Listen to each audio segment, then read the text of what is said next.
Welcome to the Mastering E-commerce Marketing Podcast. I'm your host, Eitan Kotter, co-CEO of Vimy. In an era of rising acquisition costs and increased competition, this podcast is dedicated to helping you drive sales, engage customers, and build meaningful communities so you can turn passive visitors into active buyers. Don't forget to subscribe so you won't miss out on future content. Now let's get started with the episode. Hello listeners, welcome to another episode of Mastering E-commerce Marketing. I'm really excited about today's episode. Going to discuss really interesting, challenging, I think really exciting topics of marketing, which is all about emails and email deliverabilities and email success and bounce rates and how to do things, because I've been busy with email marketing for like 2 decades and things are changing so fast, I believe. So here to help me and you unpack and uncover all the great things about email marketing is Nikita Vakhrushev, who's heading ASPEKT, a digital agency just focusing on email marketing. Nikita, welcome to the show. How are you? Thanks, Eitan. And yeah, it's a pleasure to be on. Happy to talk all things email and hopefully get some value for the audience. Yeah. So I just interested that this is something that I always ask. What inspired you to start ASPEKT and why you are so passionate about email and SMS, helping D2C brands? Well, starting ASPEKT it's more of an evolution rather than just a start. It all started out about 7, maybe 8 years ago at this point. I did print on demand drop shipping, and that led me into learning all the different marketing skills at a very basic level. I mean, back then in like 2016, you can run a basic Facebook ad and get purchases. Now It's a little different. Good old days. Yeah. The Wild West days when you can target people's credit scores. But basically learned basics about running a Shopify store and running advertising, running email marketing, CRO, etc. That sort of evolved into me helping friends and other people in my community with helping them install a pixel or helping them manage Facebook ads until I got comfortable charging people for the services. And that was like a good transition period because by that point, print on demand and drop shipping was getting super saturated. So it's like, okay, my way out is to start out an agency or some sort of service. That slowly evolved into me growing a team in 2020 and 2021. And by that point, we were managing 5 different services like email ads, paid social media, websites, and CRO. And we had 5 to 10 different clients at the time. And it was just a headache to manage everything all in one. And we didn't have enough staff. I was burnt out. My team was burnt out. And I knew I had to make a change. So about 3 years ago, we pivoted specifically into email and SMS and pretty much haven't looked back, and we're able to just go a lot more deeper into that subject than we were ever before. Amazing. That's another example of just zooming in out of so many things that you try to do, which helps you with first the business, being more focused, specialized, kind of a credible solution out there in the market, which is very specific, and also, I guess, the quality of life and just having a better processes and executing better. It's very, very important. So I hear a lot of companies out there just feel that email has changed so much, right? Obviously, there are a lot of processes and various regulations from Google, Microsoft, all the different providers. Mm-hmm. What's the status of email marketing these days? How do you see things are evolving? Yeah, I think a lot of the evolution comes down to not only the technical side, like you mentioned, so from like policies and new requirements for sending, like from Google and Yahoo earlier in the year, but also evolution on like personalization and communication with your customer. 8 years ago when I just started, we didn't have SMS marketing. Well, maybe we did, but it wasn't as evolved as a channel as it is right now. Mm-hmm. Same thing with email. You could just set up a simple text-only email on MailChimp, send it out, and you'll make money. But now you have to actually have a design team behind what you're selling, unique selling positions, as well as just the when to send it out at the right time, segmenting audiences, etc. So I think over the last decade, the channel has evolved so much with the current trends in e-commerce. So you have to actually show your product. You have to be more visual with what you're showing and have a conversion focus on the emails rather than making them look pretty.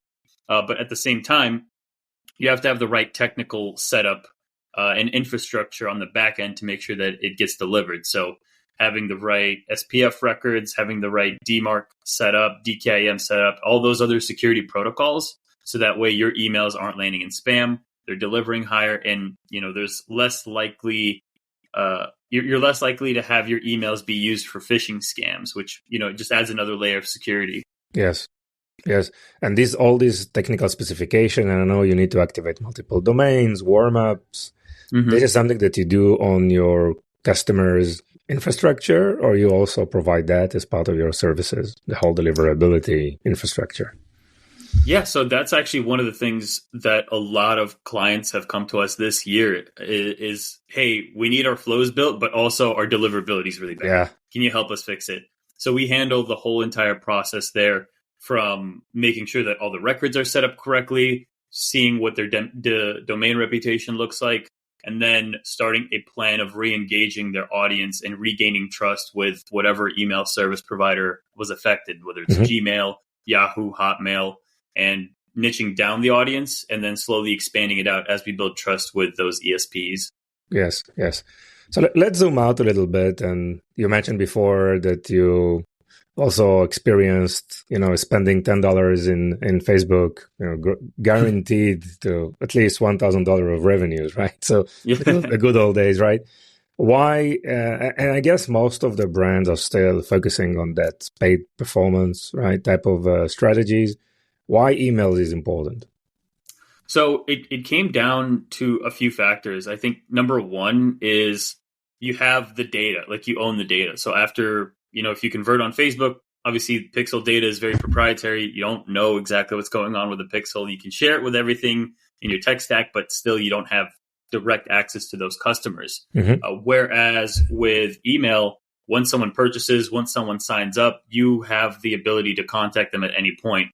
Now, it doesn't mean you should contact them every day of every minute, but it's just you have more control in your business. And that's the one thing that I like in business in general is, and that's why I started having my own business, is to have control over my life, whether it's bad control and revenue is down, or good control and having my hand on the pulse with revenue or being able to send out emails. So I think the big thing for me was being able to control a channel fully, whether it's the email cadence, the type of content that we put out. Obviously, clients have final say on everything we send out, but you still have a level of control over the strategy rather than being burnt out trying to use Facebook ads and saying like, oh, there was an algorithm change. We weren't able to catch it in time. And now we have to restart the learning phase with all your ads and creatives.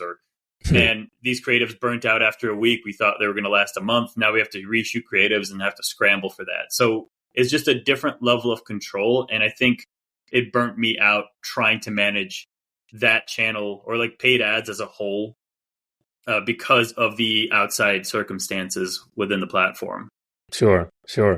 And it seems that like every day, I mean, if you just scroll on social media, right, you see these gurus and they're just providing endless hacks, right, of what's working in email, what's not. How do you know, I mean, as a brand, how brands can learn and how they can understand just eliminating the buzzwords and trying to focus and know what's working today? Yeah, you're not wrong. If you go on LinkedIn, every single there's at least one post on the feed. And it's they've invested a lot. On nice carousels, maybe great videos, right? So usually, yeah, it's like we sent out an email and it's generated a bajillion dollars for our clients, which is I'm not doubting that. I'm sure that the strategy that they're providing is useful. But the best thing that we've seen is simply just A/B testing with what's currently working.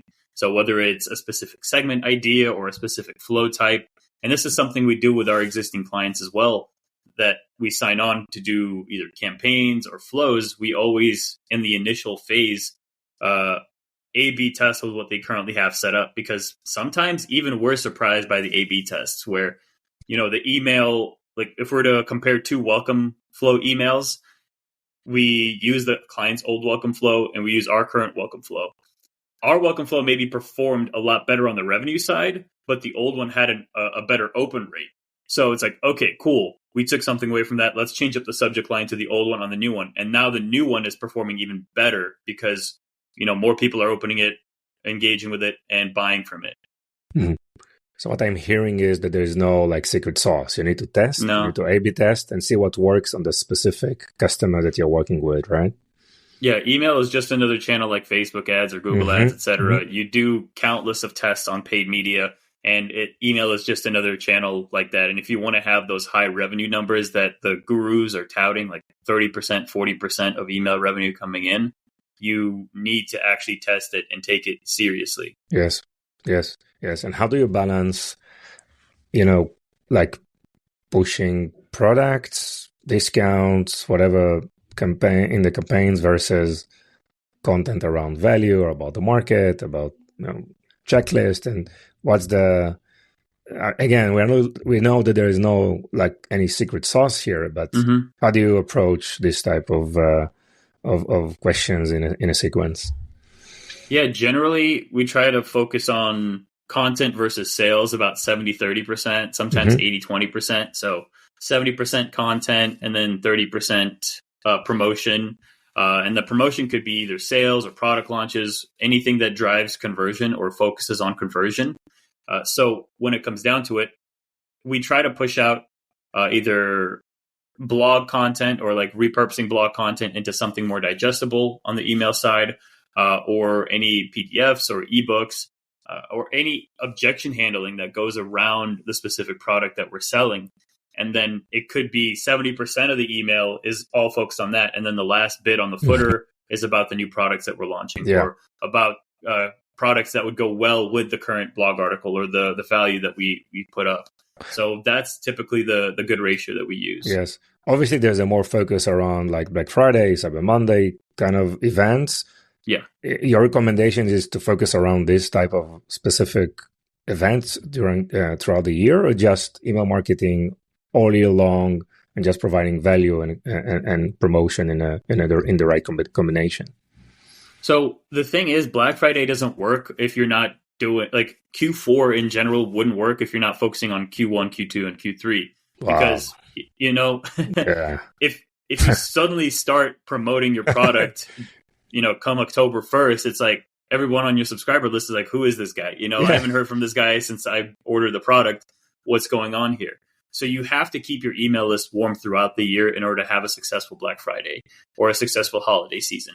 Otherwise, people are just going to forget about you. If you're not always in the inbox or if you're not always staying on top of it, obviously you'll still get revenue outside of Q4, but you still have to keep people engaged on your list. Otherwise, they'll just forget about you and you'll have a poor Black Friday, Cyber Monday. So how do you balance? I mean, we talk about email marketing, but we know we also have newsletters, which are probably once a month, bi-weekly. How do you connect both of these activities, or is the same thing for you? For the most part, it's still the same thing. Like newsletters, email marketing, anything that involves you reaching out to a customer or reaching out to a subscriber is still engagement or direct engagement with them. So whether it's just sending out a newsletter update about your company, a newsletter update about anything valuable, it's still reaching out to them and you're still landing those free impressions with that customer. So otherwise, like if you're not landing those free impressions, they're going to slowly forget about you to the point where you send out an email in a couple months and they're like, I don't want to see this anymore, unsubscribe, and you'll have a very high unsubscribe rate. Sure. And what are usually the KPIs, like conversions or open rates? What's important usually for the brands? Yeah, so open rates, we typically look at anywhere between 40 to 70%, depending on the niche or depending on their deliverability. So pretty high open rates on average. And if you're below 30%, I would start looking into your deliverability. And if you're below 20%, then there's definitely a problem there. On the click-through rate side, anywhere between 1 to 4%, depending on the email that we send out. Obviously, if we're sending out a sale email, that's going to get a lot of click-through rates because people want to find out more information. If it's an engagement email, most people will probably look over the email and read through it rather than click on it. And then on the revenue rate side, I would say it's about 10 to 20% of the clicks. So for example, if you had an email that had 100 clicks, we'd probably expect anywhere between 20 to 30 purchases coming out from that email. Nice. That's amazing data to achieve. Right. Yeah, but that's what happens when you take a channel seriously and test for that. And what I'm hearing is that it still can be done in 2024 going to 2025, right?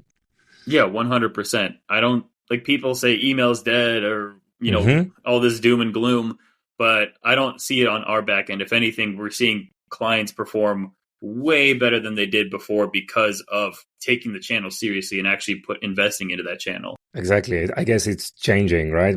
It requires you to be more focused, more specialized, and doing things in the right way. Okay. Yeah. So how is it been done? Usually you work on a list provided by the customer, or they're expecting you to enrich the list. What are the practices to increase, the database of contacts for emails? Yeah. So when we sign on a client, it's a mix of both. It's a mix of them having their existing list and then us coming in and providing strategies for growing the list. So a couple of things that we do is, number one, obviously install a pop-up onto the website. If they don't have a pop-up captured, that's like the first thing we do. Some of the KPIs we look for that is anywhere between 5 to 10% conversion rate. We've had some brands where that conversion rate went up to 15 to 20%, but I don't want to set that as the standard. 5 to 10%, you're in a good sweet spot, meaning 5 to 10 people sign on to your list if you have 100 visitors. Outside of that, we also have ran Facebook ad campaigns, not us specifically, but our agency partners that are media buyers or the client themselves, for either signing up for a product launch to their existing Facebook audience or a lead gen form. So if there's an ebook or a guide or anything that's worth signing up, we have an in Facebook lead gen form that we collect email and phone numbers through and port them over to Klaviyo or whatever email service provider they're using. Yeah. That giveaway, I think, is very, very critical for success, right? It can be, or whatever, it's an ebook or some kind of a training or a course or whatever. It's a critical component, right? What do you see? You think people are just, you think that ebooks are still valid, or what are the, some of the, I would say, probably more interesting use cases of that giveaway that you embed into this email that are working these days? Yeah, so ebooks are still working perfectly fine. It just depends on the niche, like if someone's looking to learn more information about like how they can improve focus in their daily routine.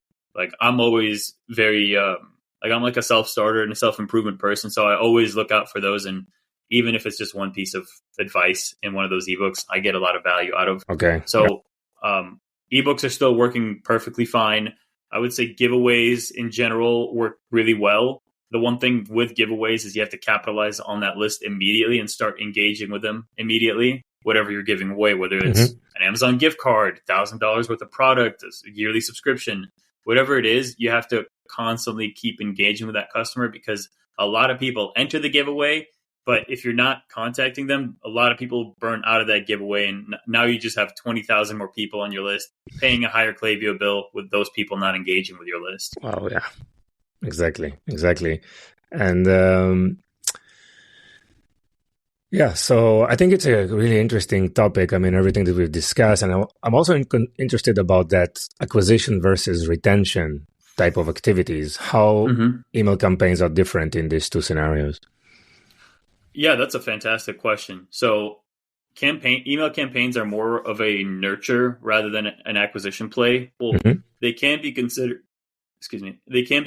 an acquisition play if you're converting new customers from it. So you're nurturing them, but you're also taking them over the fence if they were on the fence about buying something. And that mainly comes down to the messaging that you provide in your campaigns. And I think I mentioned this earlier. We try to handle a lot of objections in those email campaigns. So obviously provide value, but also at the same time, it's like if we're selling retainers to help you align your tooth, it's like one of the biggest objections is like, when should I reorder a new set of retainers? And it's like breaking down those questions of, breaking down the time, wear and tear, all of that boring information that you might think is boring to the customer. It actually provides a lot of value to them and helps them educate themselves on how they should be keeping up with their products or their mouth hygiene, for example. Yeah. So just breaking down objections like you would in a Facebook ad or in a UGC ad is the same thing on the email side. It's just people on the email side aren't as like scroll happy. They're willing to take the time and read through the information. Interesting. So when you work with the customer long term, what is the frequency of sending those emails usually? Yeah, typically it's anywhere between 1 to 2 a week, depending on the list size. So if the list size is below 20,000, it's anywhere between 1 to 2 a week. So 1 definitely, and 2 depending on if there's anything special going on. Anything above 20,000, that grants us enough context to be able to segment multiple pockets of audiences and do 2 sends a week, maybe 3, depending on the content. And how do you develop those scripts? I mean, that's working throughout the year, right? There's a lot of things that needs to be addressed, right? How this is working. You're taking the content part, or you work with the content team from the brands. How do you come up with those content ideas throughout all these emails? Yeah, so we do our own research anytime we bring on a new client. On top of that, we understand exactly, we research, but also know which hot days are the best for sending. So if there's a cookie brand, we're on the lookout for National Cookie Day or something like that, or National Baking Day, where it's like it gives us an excuse to send out. But on top of that, we collaborate with the client or their marketing manager and see exactly what days have worked in the past for them. But on top of that, we also see if there's any ideas that they have coming up, if there's any events that they're going to be at, if there's any product launches. So it's a month by month. Sometimes in a quarterly basis, we set up all the emails that we're going to do. And basically, it's just a mixture of collaborating with the team, but also doing our own research as well. Okay. And then you're providing probably a next month outline or something. You share it with the customer, agreeing on the plan, the script, they approve it, and then you go and execute it, right? Yep, 100%. Okay. So we talked a lot about email. I think it's you gave me a lot of confidence. I'm quite optimistic after this chat. So thanks a lot. How the SMS is implemented here, and how do you balance email and SMS? How these two things are working together? Yeah. So with SMS, it's mainly a secondary channel for us. We haven't seen SMS be the main revenue driver for any business that we've handled. I could be proven wrong. I'm sure there's businesses out there where they get a lot of revenue from SMS, but we see it as a secondary channel mainly to help out with the conversion side of things, but also to keep people informed and to keep them coming back to the website.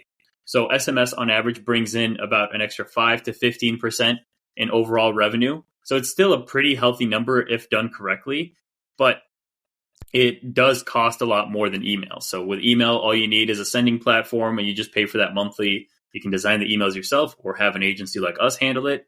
But for SMS, you have to pay about a penny per send per contact. So if you have a lot of contacts, that bill is only going to get higher. Yeah. So you have to use it strategically.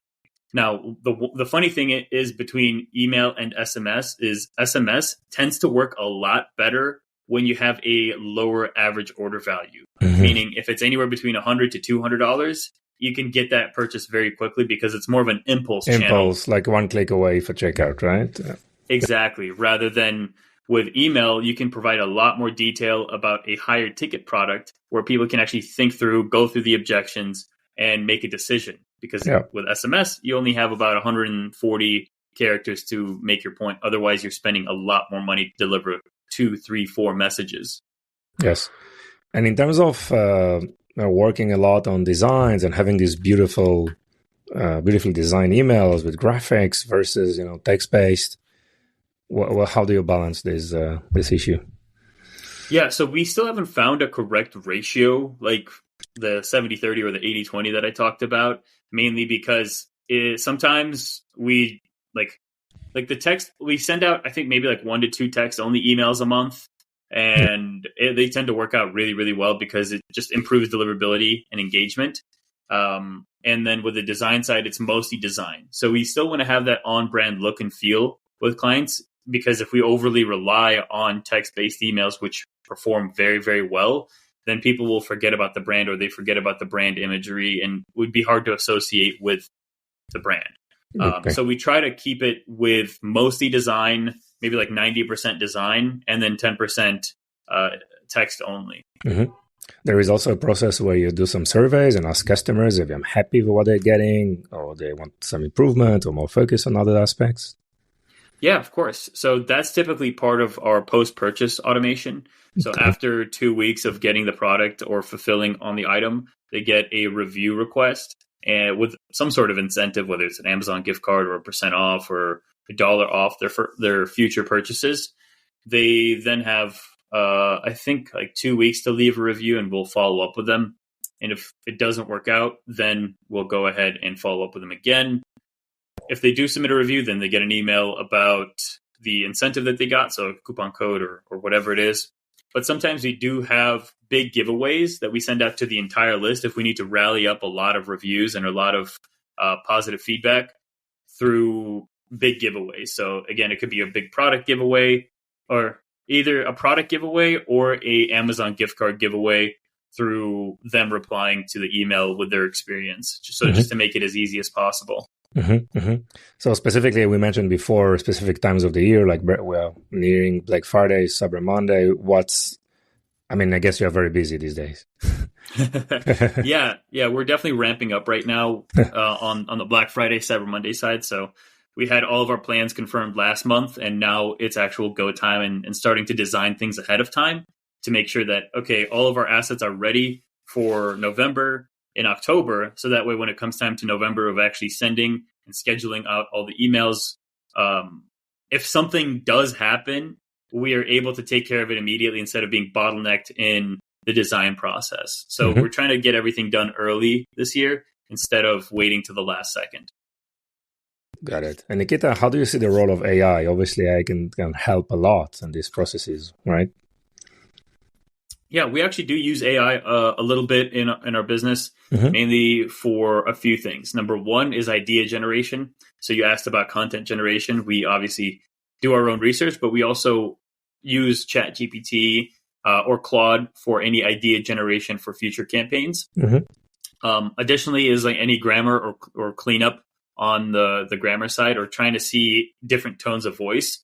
On top of that, we try to use Midjourney or any other visual tools to help with any background imagery or any background assets for the business. We have yet to try it out for product imagery or any manipulation on the product photo side. It's not there yet, but for backgrounds, like if you need a nice smooth gradient or if you need any sort of background imagery, it's really helpful for that.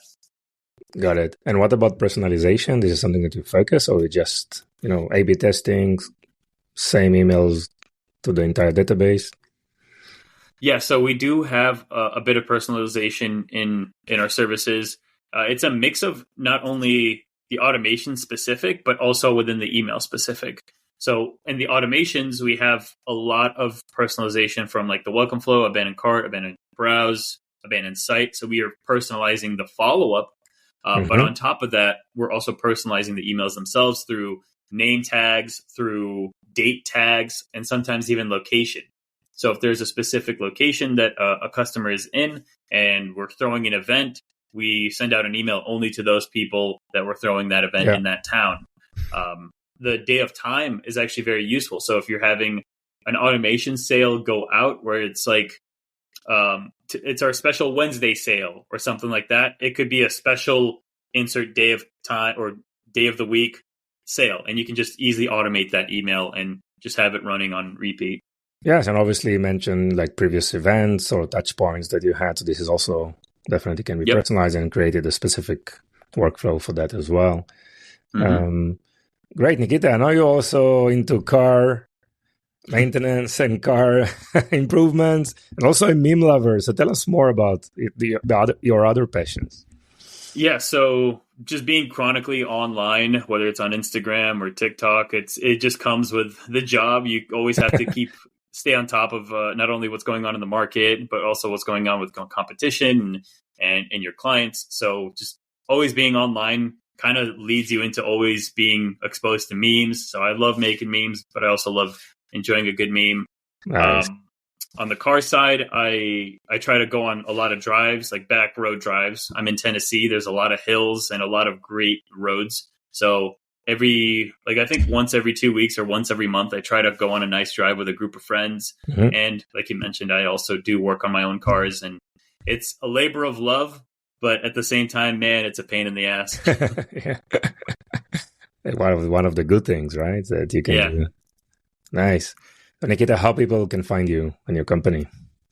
Yeah, so the best way to reach out is through either Instagram, Twitter, or my YouTube channel, where I provide weekly value videos similar to this podcast. It's just my name, Nikita Vakhrushev. If you're looking for working together, it's just my website, aspectagency.com, ASPEKT agency.com, and we're actually offering free audits that usually cost about $300 to $400, as long as you mention the podcast name in where you found us. Nice. So Nikita, final tips for brand marketeers out there in terms of email? Yeah, got a couple. So number one, make sure that you have your automation set up. If you don't have your automation set up, you're missing out on a lot of free impressions and a lot of free money on the table. Number two, make sure that all of your deliverability is set up correctly. Try to double check it. Try to make sure your DMARC is set up, your dedicated sending domains are set up, and try to monitor the deliverability tab in your campaigns, because there's a lot of hidden data that you may see. It's like, oh, we have a 30% open rate, but when you go to the deliverability tab, your Gmail is at a 5% open rate, but your Hotmail is at like a 40%. So Hotmail is kind of backpacking your account. And try to collect SMS numbers. If you're thinking of SMS in the future, but you're not in a good position right now, start collecting SMS numbers as soon as possible. Your future self will thank you later, because you'll have at least some sort of a database to start off with SMS when you do get to that point. Amazing. Nikita, thank you so much. I enjoyed this episode a lot, learned a lot. All the best and good luck in this Black Friday, Cyber Monday campaigns. Thank you.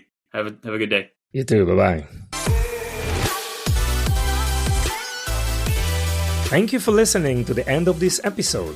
If you found this episode valuable, please subscribe so you won't miss any of our future content. And if you could share this with just one person, it would make all the difference. Are you looking to accelerate your sales with the power of shoppable video? Explore Vimy, the video commerce platform that includes live shopping, shoppable video, and social commerce capabilities. Visit Vimy at www.vimy.net, that's VIMMI.net, where you can start with a free for life package. We appreciate your support and look forward for bringing you more valuable insights in our next episode.